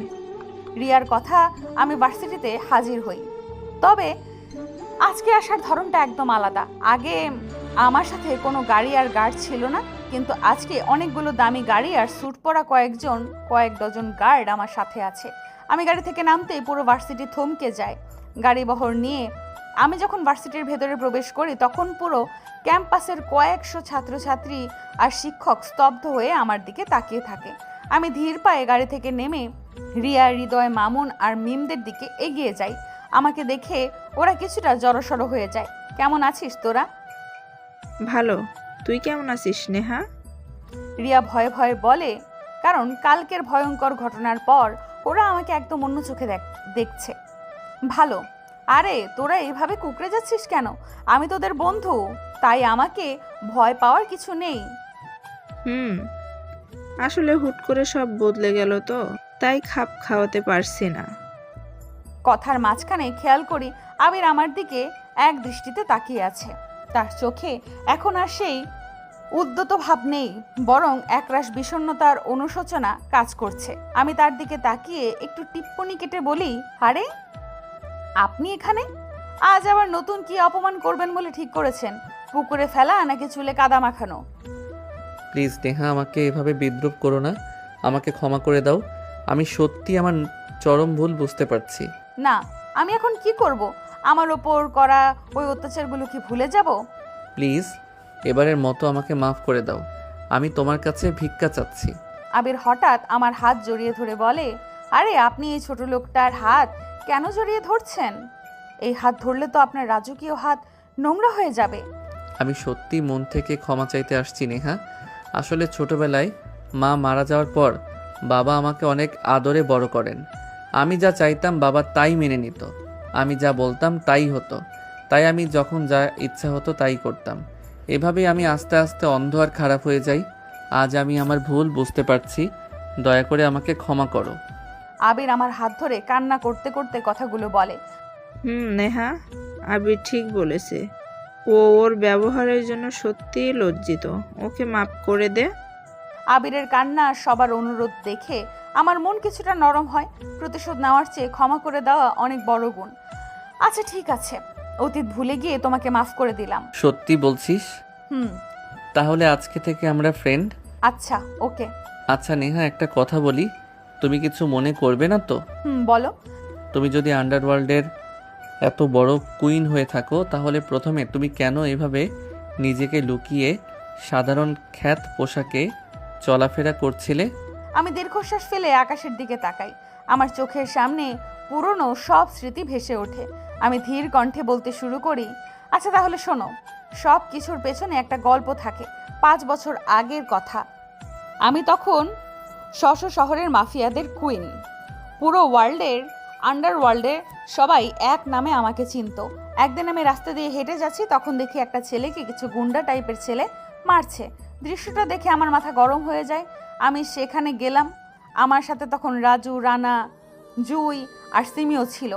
ওদের কাছে যেতেই আমাকে দেখে আনাস নামের একটা ছেলে ঘাবড়ে যায়।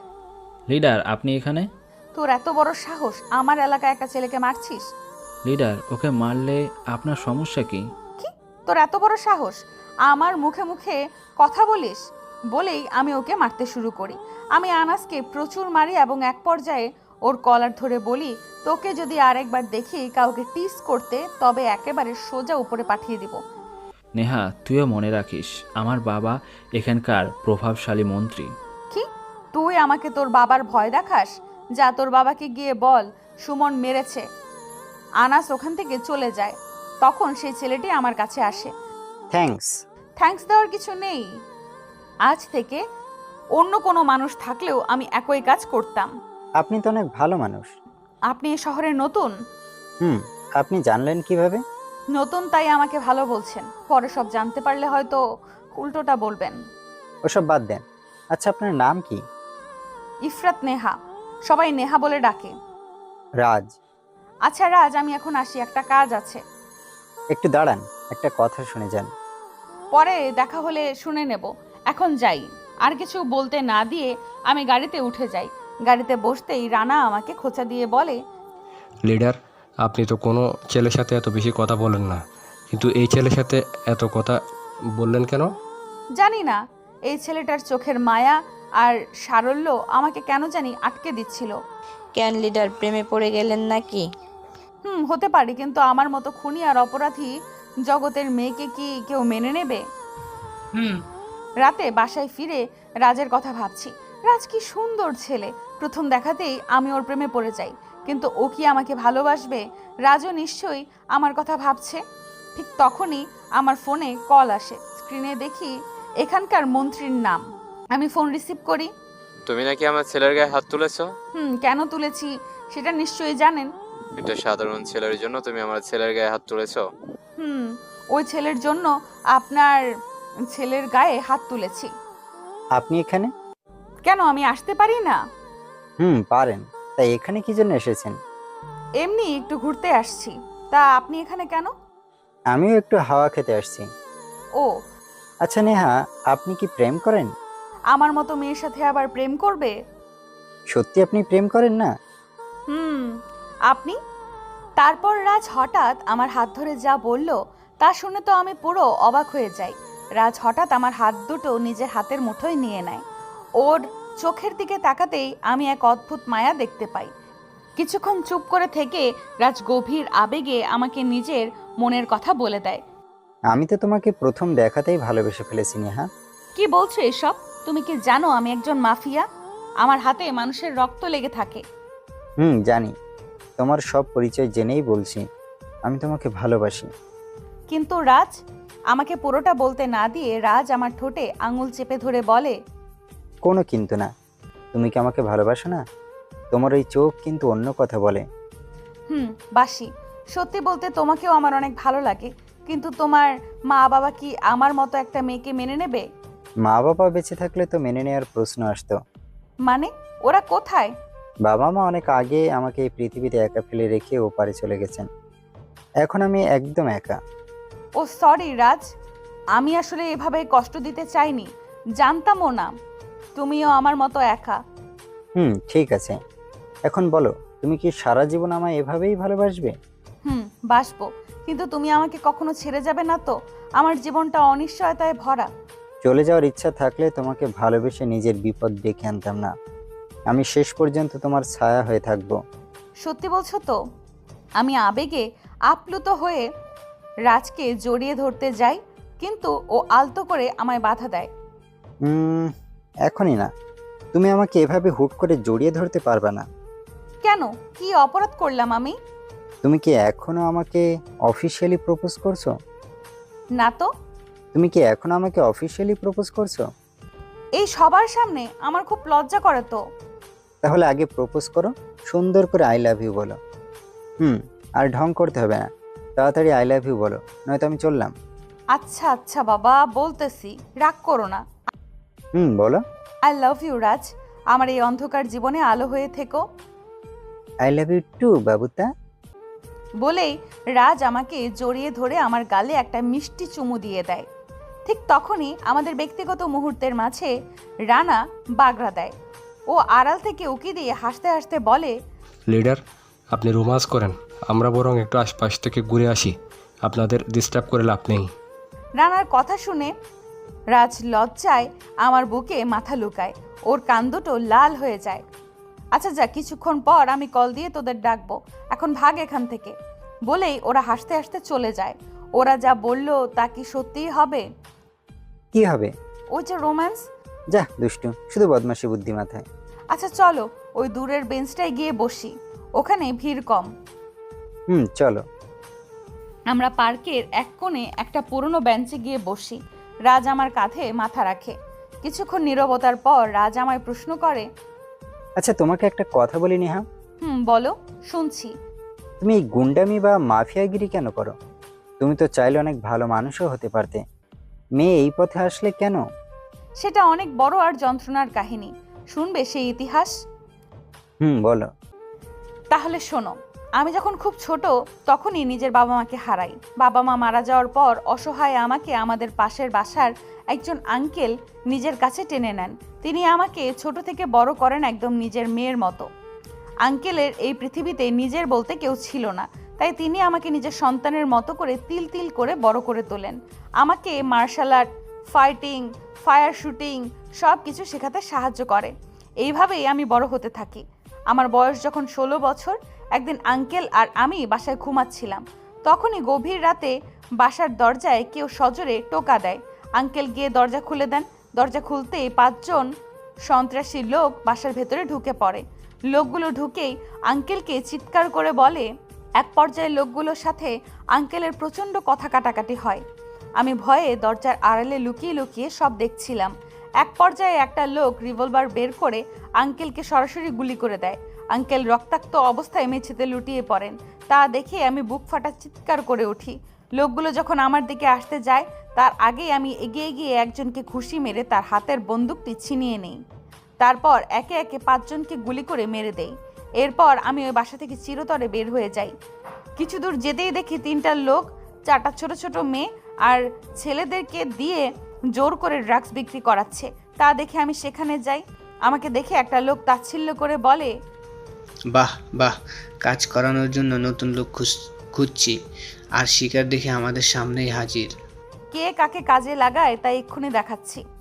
বলেই আমি নিজের বন্দুক বের করে ওদের 3 জনকে 3টি নিখুঁত গুলি করি। তারপর আমি ওই ভীত সতস্ত্র ছেলেমেয়েগুলোর কাছে যাই। তোমাদের নাম কি? জি আপু, আমার নাম রানা। আমার নাম রাজু।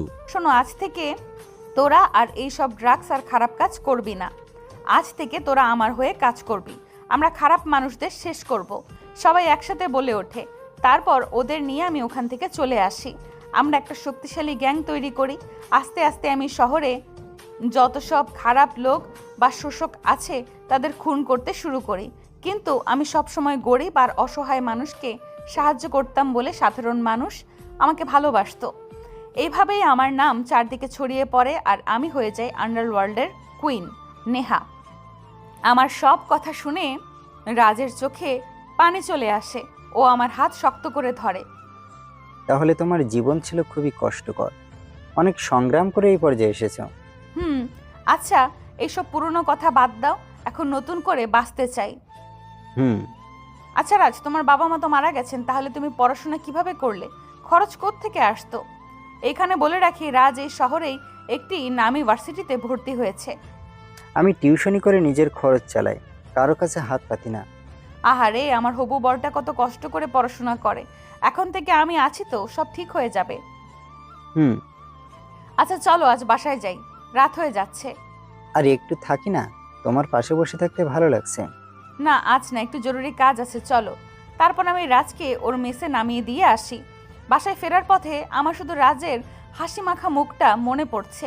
এইভাবেই আমাদের রিলেশন চলতে থাকে, সম্পর্কটা এইভাবেই গভীর হতে থাকে। আমি রাজকে নিজের প্রাণের চেয়েও বেশি ভালোবাসতে শুরু করি। রাজের একটা ফোন বা একটা মেসেজ না পেলে আমার দিনটা কাটতো না। একদিন সকালে রাজ আমাকে কল দেয়। বাবু, কি করো? এই তো শুয়ে আছি, আর তোমার কথা ভাবছি। ও তাই, আমিও তোমার কথাই ভাবছি। জানো, তোমায় ছাড়া আমার এক মুহূর্ত ভালো লাগে না। ও তাই নাকি? আচ্ছা, কিছু খেয়েছো? খেয়েছি, তুমি? খেয়েছি। শোনো, তোমার সাথে একটা জরুরি কথা আছে, বিকেলে একটু দেখা করতে পারবা? পারবো। রাজের কথা আমি কখনো ফেলে দেই না।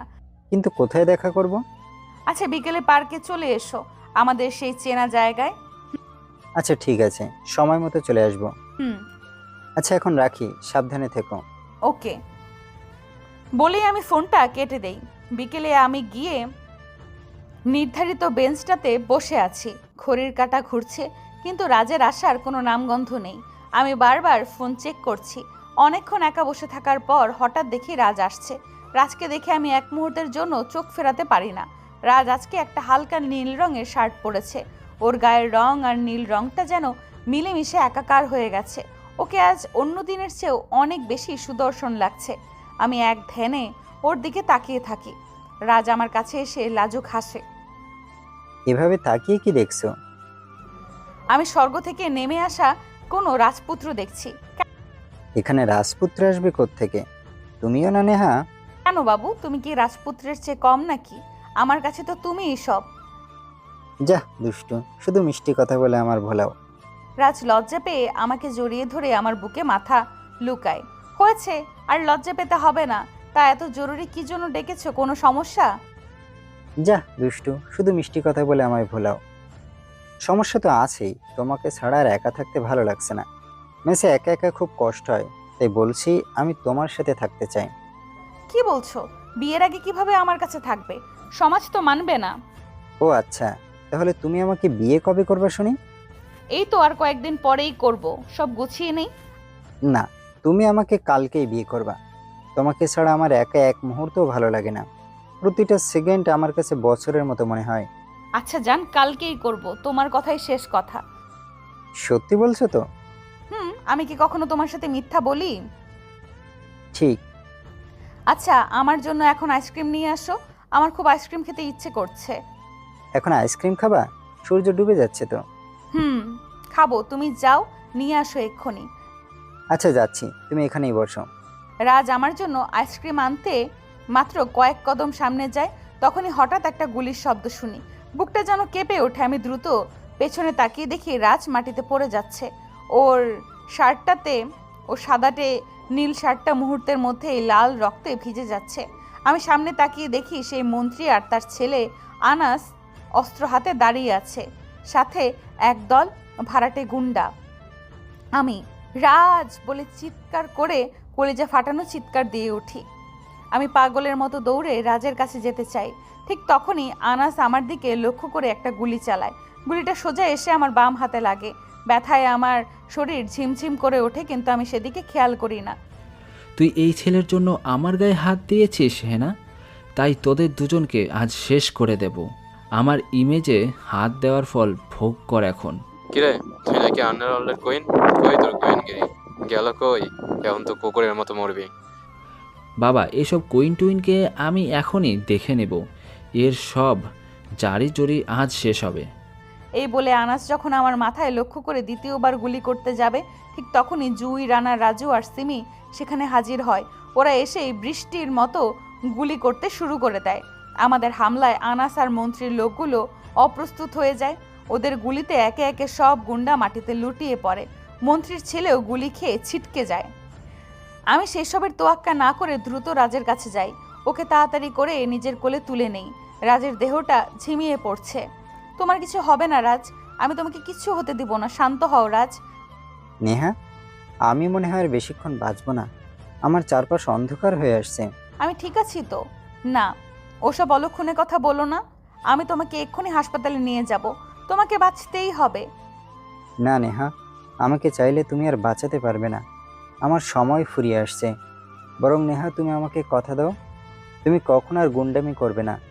আজ থেকে আর কখনো অস্ত্র ধরবে না, বরং একজন ভালো মানুষ হয়ে যাবে, স্বাভাবিক জীবনযাপন করবে, কাউকে বিয়ে করে সংসার করবে। আমাকে কথা দাও প্লিজ। না রাজ, আমি তোমার সব কথা শুনবো, কিন্তু তুমি আমার সাথে চলো। আমি তোমাকে ছাড়া একা কিভাবে থাকবো? আগে বলো আমার কথাগুলো রাখবে কিনা, তাহলে আমি মরেও শান্তি পাবো। নেহা, কথা দাও আমাকে। আমি তোমার সব কথা রাখবো। আমি কথা দিচ্ছি আমি আর কখনো এই পথে পা বাড়াবো না, কিন্তু তুমি আমায় ছেড়ে যেও না রাজ। নেহা, মরার আগে একবার কি আমাকে জড়িয়ে ধরবে? তোমাকে শেষবারের মতো অনুভব করতে চাই। আমি রাজকে নিজের বুকের সাথে খুব শক্ত করে জড়িয়ে ধরি। আমার চোখের পানিতে রাজের মুখটা ভিজে যায়, কিন্তু হঠাৎ বুঝতে পারি রাজের শরীরটা একদম নিথর হয়ে যায়। ওর হাতটা আমার হাত থেকে আলগা হয়ে ঝুলে পড়ে। আমি নাড় পরীক্ষা করে দেখি রাজ আর এই দুনিয়াতে নেই। ও চিরতরে আমাকে একা ফেলে চলে গিয়েছে। আমি আকাশের দিকে মুখ তুলে বুক ফাটা আর্তনাদে চিৎকার করে বলে উঠি, রাজ। আমার চারপাশটা তখন স্তব্ধ হয়ে যায়। শুধু বাতাসের শো শো শব্দ আমার কানের ধ্বনি পার্কে প্রতিধ্বনি হতে থাকে। সেই দিনই আমি প্রতিজ্ঞা করি রাজের দেওয়া কথা রাখার জন্য আমি এই মাফিয়া জগৎ ছেড়ে দেব। রাজের দাফন কাজ শেষ করে আমি এক বুক হাহাকার নিয়ে বাসায় ফিরে আসি। বিশাল বাড়িটা রাজের স্মৃতিতে যেন আমাকে গ্রাস করতে চায়। রাজের কবরের মাটি লেগে থাকা হাত দুটো ধুয়ে আমি বিছানায় এলিয়ে পড়ি। মনে মনে রাজকে বলতে থাকি, রাজ, তুমি তো আমাকে বলেছিলে যে কখনো আমায় ছেড়ে চলে যাবে না, তাহলে আজ কেন এভাবে একা ফেলে চলে গেলে? আমি তো তোমাকে ছাড়া এক মুহূর্তও থাকতে পারি না। নেহা, আমি কখনো তোমাকে ছেড়ে যাব না। সব সময় তোমার ছায়া হয়ে পাশে থাকবো। তবে আমাকে কিন্তু তোমার দেওয়া কথাগুলো রাখতে হবে, মনে থাকবে তো? কল্পনায় রাজের কণ্ঠস্বর শুনতে পারছি। আমি সব কথা রাখবো। এই সব কথা বলে আমি চিৎকার দিয়ে ঘুম থেকে জেগে উঠি। তাকিয়ে দেখি ঘড়িতে রাত 2টা বাজে। অবশ্যই বিছানার চারপাশে হাতড়ে দেখি কেউ নেই। তাহলে আমি এতক্ষণ স্বপ্ন দেখছিলাম? রাজের সেই চেহারাটা মনে পড়তেই আবার আমার চোখ ভিজে ওঠে, কান্নায় বুক ফেটে যায় আমার। পরের দিন আমি রাজের শেষ ইচ্ছা পালন করার সিদ্ধান্ত নেই। যশোর শহরের ওই ঘটনা আর মাফিয়া জগৎ ছেড়ে আমি বিদেশে পাড়ি জমাই। দীর্ঘ 5 বছর পর দেশে ফিরে আসি একদম সাধারণ মানুষ হিসাবে বাঁচবো বলে। এই ভার্সিটিতে ভর্তি হই নিজের পরিচয় লুকিয়ে। মারামারি আর রক্তপাত পুরোপুরি ছাড়ার জন্য আমি খ্যাত সেজে থাকার চেষ্টা করি, কিন্তু আবির, তুমি আমাকে সেই শান্তিতে থাকতে দিলে না। আমার জীবনের এই করুণ ইতিহাস শুনে রিয়া, হৃদয় আর এমনকি আবিরও ডুকরে কাঁদছে। পুরো পরিবেশটা বিষণ্ণতায় ভারী হয়ে ওঠে। আমাকে মাফ করে দাও নেহা, আমি সত্যি অনেক বড় অপরাধ করছি। আমি জানতাম না তোমার হাসি খুশি চেহারার পেছনে এত বড় কষ্টের পাহাড় জমে আছে। মাফ তো করেই দিয়েছি, আমি এখন বাসায় যাই। কেন, আর একটু থাক না আমাদের সাথে? না রে, পুরনো কথা মনে পড়ে মনটা খুব খারাপ হয়ে গেছে। এখন একা থাকা দরকার। আমি ধীর পায়ে ভার্সিটি থেকে বাসায় ফিরে আসি। রাতে আবির তার ঘরে একা বসে ভাবতে থাকে। তার মনে অদ্ভুত এক আলোড়ন তৈরি হয়। নেহাকে যে আমি মনে মনে ভালোবেসে ফেলেছি তা যদি এখন বলি তাহলে কি ও আমায় গ্রহণ করবে? আমি কি পারবো ওর জীবনে সেই রাজের জায়গাটুকু পূরণ করতে? যা হওয়ার হবে, কাল আমি ওকে মনের সব কথা খুলে বলবই। পরের দিন সকালে ভার্সিটিতে যেতেই আবির আমার পথ আগলে দাঁড়ায়। ওর চোখে আজ অস্থিরতা। নেহা, তোমার সাথে আমার একটা খুব জরুরি কথা আছে। কি কথা বলো? তুমি কি আমাকে রাজের শূন্যস্থান পূরণ করার একটা সুযোগ দিবে? মানে কি বলতে চাও, পরিষ্কার করে বলো। মানে আমি তোমাকে মন থেকে ভালোবেসে ফেলেছি। তুমি কি আমাকে রাজের মতো করে একটু ভালোবাসা দেবে? না, এ কখনো সম্ভব না। আমি রাজ ছাড়া আর কাউকে এই হৃদয়ে জায়গা দিতে পারবো না। আমার ভালোবাসা শুধু রাজের জন্য ছিল আর ওর জন্যই থাকবে। এ কথা বলে আমি পাশ কাটিয়ে চলে আসতে যাই। তখন আবির পেছন থেকে চিৎকার করে বলে, তুমি যদি আমাকে ভালো না বাসো বা আমাকে একটু জায়গা না দাও তাহলে আমি এখনই সুইসাইড করব। তোমাকে ছাড়া বেঁচে থাকা আমার পক্ষে সম্ভব না। আমি কোনো কথা না বলে বাসায় চলে আসি। বাসায় এসে বিছানায় শুয়ে পড়ি আর ভাবতে থাকি আমি শুধু রাজকে ভালোবাসি, আর কাউকে ভালোবাসা আমার পক্ষে সম্ভব না। ক্লান্তিতে চোখ বুজে আসতেই আবার স্বপ্নে রাজের দেখা পাই। নেহা, তুমি কিন্তু আমাকে কথা দিছিলে একটা ভালো ছেলে দেখে তুমি বিয়ে করবে আর সুখে থাকবে। কিন্তু আমি তো তোমাকে অনেক ভালোবাসি রাজ, আর কাউকে তোমার জায়গায় কল্পনাও করতে পারি না। কিন্তু আমি তো তোমার কাছে সবসময় আত্মিক হয়ে আছি। তুমি আবিরকে মেনে নাও, ও সত্যি তোমাকে ভালোবাসে। ওকে বিয়ে করে ফেলো নেহা। কিন্তু রাজ, ও তো অনেক জ্বালিয়েছে আমাকে। কোনো কিন্তু না, তুমি রাজি হও, না হলে আমি তোমার প্রতি খুশি থাকবো না নেহা। আচ্ছা, আমি রাজি। তোমার খুশির জন্য আমি সব করতে পারি। হঠাৎ আমার ঘুম ভেঙে যায়। ঘড়িতে দেখি বিকেল 4টা বাজে। স্বপ্নে বলা রাজের কথাগুলো আমার কানে বারবার প্রতিধ্বনি হতে থাকে। আমি মনে মনে নিজেকে বোঝাই, রাজ যখন চেয়েছে আবিরকে মেনে নিলে ও খুশি হবে, তখন আমি তাই করব। রাজের খুশির জন্য আমি নিজের জীবনও দিতে পারি। ঠিক তখনই আমার ফোনটা বেজে ওঠে। দেখি আবিরের বাবার ফোন। মানে হ্যাঁ, আমি আবিরের বাবা বলছি। হ্যাঁ আঙ্কেল, বলেন, কোনো সমস্যা? মা, আবির রুমে গিয়ে দরজা বন্ধ করেছে। কখন থেকে আর বের হচ্ছে না। শুধু তোমার নাম ধরেই পাগলামি করছে। শুধু বলছে তোমাকে না পেলে সে দেশ ছেড়ে চলে যাবে। মা, তুমি একটু দয়া করে আমার বাসায় আসো। আঙ্কেল, আপনি একদম চিন্তা করবেন না, আমি এক্ষুনি আসছি। আমি দ্রুত গাড়ি নিয়ে আবিরের বাসায় যাই। গিয়ে দেখি আঙ্কেল অস্থির হয়ে ঘরের দরজার সামনে দাঁড়িয়ে আছে। নেহা, তুমি আসো। ও দরজা খুলছে না। আঙ্কেল, আপনি নিচে যান, আমি দেখছি ব্যাপারটা। সাবধানে থেকো। এই বলে আঙ্কেল নিচে চলে যায়। আমি দরজায় নক করে ডাক দেই, আবির, আমি নেহা আসছি, দরজা খোলো। তুমি তখন আমাকে ওভাবে একা ফেলে চলে গেলে কেন? আমি তো তোমাকে অনেক ভালোবেসে ফেলেছি নেহা। আমি তখন তোমার ভালোবাসার গভীরতা বুঝতে পারিনি, রাগ করে চলে গিয়েছিলাম। আর কখনো ছেড়ে যাবে না তো? কথা দাও আমাকে। আবির আমাকে খুব শক্ত করে জড়িয়ে ধরে বলে, ঠিক আছে, কখনো যাব না। আমিও তাকে শান্ত করার জন্য জড়িয়ে ধরি। ঠিক তখনই আমার কানের কাছে রাজের ফিসফিসানি শুনতে পাই। রাজ যেন অদৃশ্য থেকে বলছে, আজ আমি অনেক খুশি নেহা, তুমি আমার কথা রেখেছো। আবিরকে কখনো কষ্ট দিও না। সেটা আমি ছাড়া আর কেউ শুনতে পায় না। আমি মনে মনে রাজকে বিদায় জানাই। বলে আমি আবিরকে আরো শক্ত করে জড়িয়ে ধরি। তারপর আবিরের সাথে আমার শুরু হয় এক নতুন জীবন।